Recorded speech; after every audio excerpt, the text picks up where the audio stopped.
रिश्वत लेने वालों का सबसे बड़ा दुश्मन, घूसखोरों का सबसे बड़ा।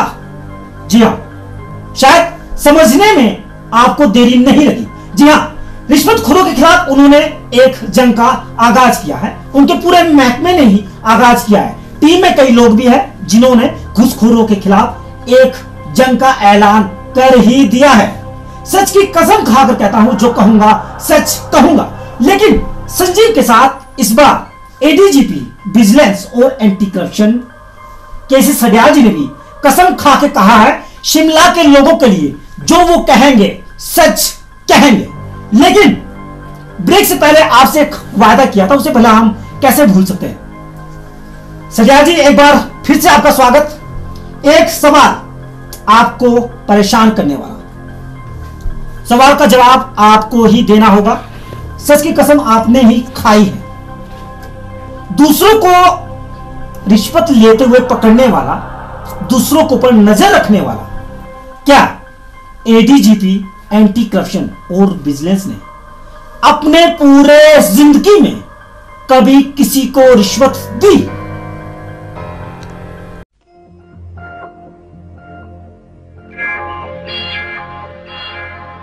मैं नहीं समझता मैं किसी अपने कार्य में जिंदगी में कभी किसी को रिश्वत देने की मुझे जरूरत महसूस हुई हो। लेकिन अगर इसको आप दूसरे नजरिए से देखें कि घर में बच्चों को अगर कोई चॉकलेट दिया जाए किसी काम को करवाने के लिए, तो उसको भी रिश्वत के नाम पे माना जा सकता है, तरह देखा जा सकता है। लेकिन उसको एज ए मोटिवेशन भी माना जा सकता है कि बच्चे को मोटिवेट करने के लिए बच्चा आप ये पूरा चैप्टर जो याद कर लो, मैं आपको चॉकलेट दूंगा, तो उसको एक मोटिवेशनल फैक्टर माने या उसको आप रिश्वत माने, वो अलग बात है। उस तरह की रिश्वत भले ही मैंने दी होगी, बट अदरवाइज सही मायनों में जो रिश्वत होती है मैंने नहीं कभी जिंदगी में किसी को दी। इस बात को शायद कोई भी नहीं भुला पाएगा। एडीजीपी एंटी करप्शन और विजिलेंस ने भी रिश्वत दी थी, लेकिन एक चॉकलेट के तौर पर। अपने बच्चों के चेहरे में खुशी देखने के लिए, अपने बच्चों के चेहरे में मुस्कान देखने के लिए उन्होंने रिश्वत दी थी। आरोप को स्वीकार भी किया, मान भी लिया, लेकिन गलत मत समझिएगा।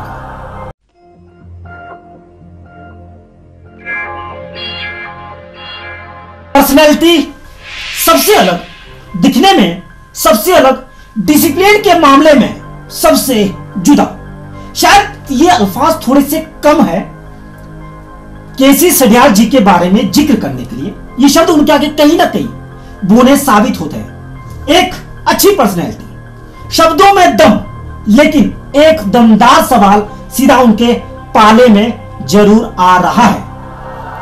क्या एडीजीपी एंटी करप्शन और विजिलेंस को लगता है जो उनका पूरा मकसद था एक आईपीएस ऑफिसर बनने का, क्या वो पूरा हो रहा है? सड्याल जी, क्या जवाब है आपका?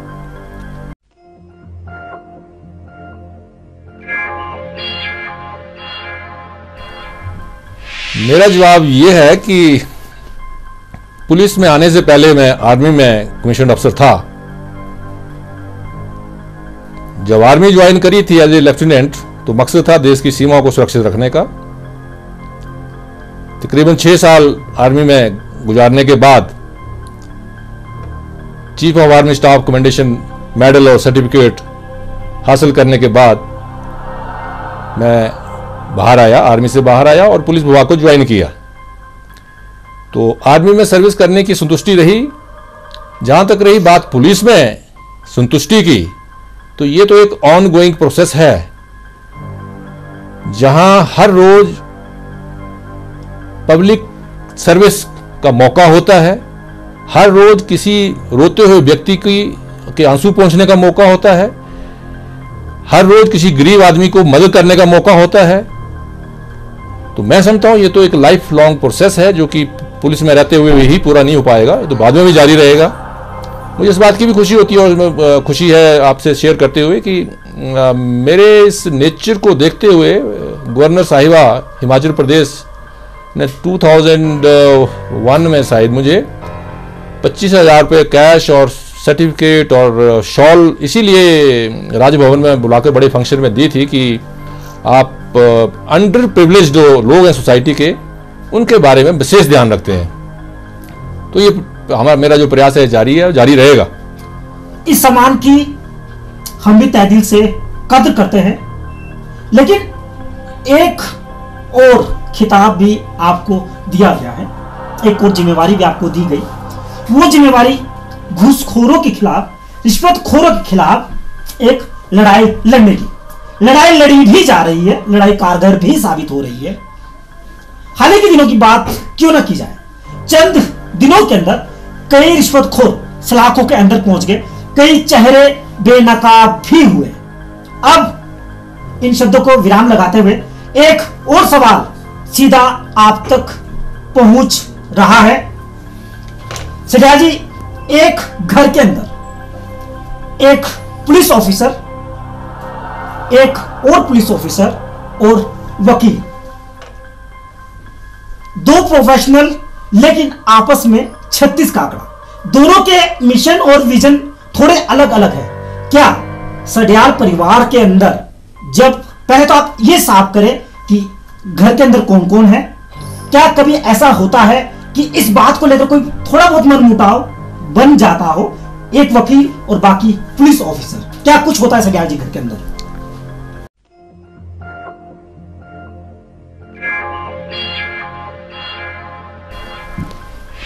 आप मेरे परिवार के बारे में पूछ रहे हैं, तो मेरे परिवार में मेरी एक बड़ी बेटी जो है इस वक्त ACF शिमला लगी हुई है, छोटी बेटी LLM कर रही है लॉ में, और बेटे ने भी लॉ ज्वाइन किया हुआ है।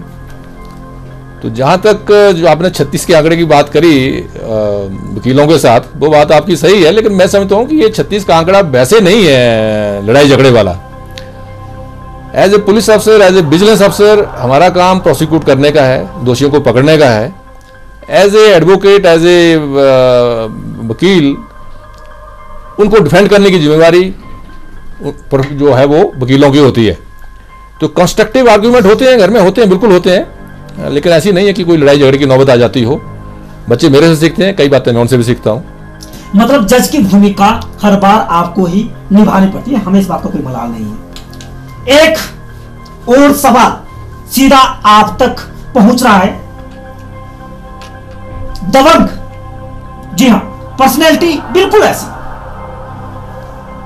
डर चेहरे के अंदर नहीं, चेहरे के अंदर एक बुलंद तस्वीर नजर आ ही जाती है। सड्याल जी, तकलीफ आपको भी होती है, शायद आपकी आंखें ये बताने के लिए काफी है।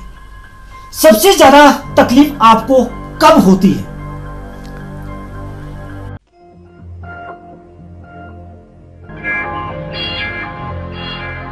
तकलीफ होती है जब हम किसी दोषी को रिश्वत के मामले में पकड़ते हैं, उसको हवालात में बंद कर देते हैं, और उसका परिवार आकर के पेश होता है और रोना चिल्लाना शुरू करता है, बताता है अपनी मुसीबतें, बताता है अपनी मुश्किलें, बताता है हम कहाँ जाएं, कहाँ से खाएं, क्या करें, कैसे करें। तो उस टाइम चिंता होती है, उस टाइम बुरा लगता है। सिंपैथी है उन लोगों के लिए तैयार होती है। कोशिश करते हुए भी, चाहते हुए भी शायद उनकी उतनी मदद नहीं कर पाता हूं जितनी मैं करना चाहता हूं। सड्याल जी, एक अंदरूनी खबर, एक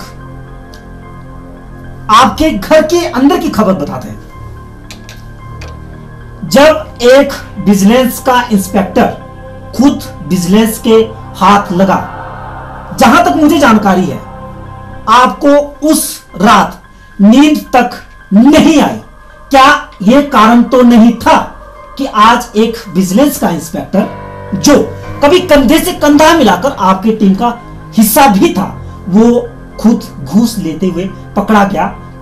क्या कहना है इस बारे में सड्याल जी का? क्या हकीकत में थोड़ी बहुत पेन जरूर हुई जब एक विजिलेंस अधिकारी खुद विजिलेंस के हत्थे चढ़ गया था?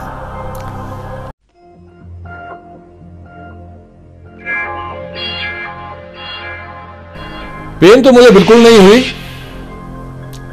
लेकिन आश्चर्य जरूर था, दुख जरूर था।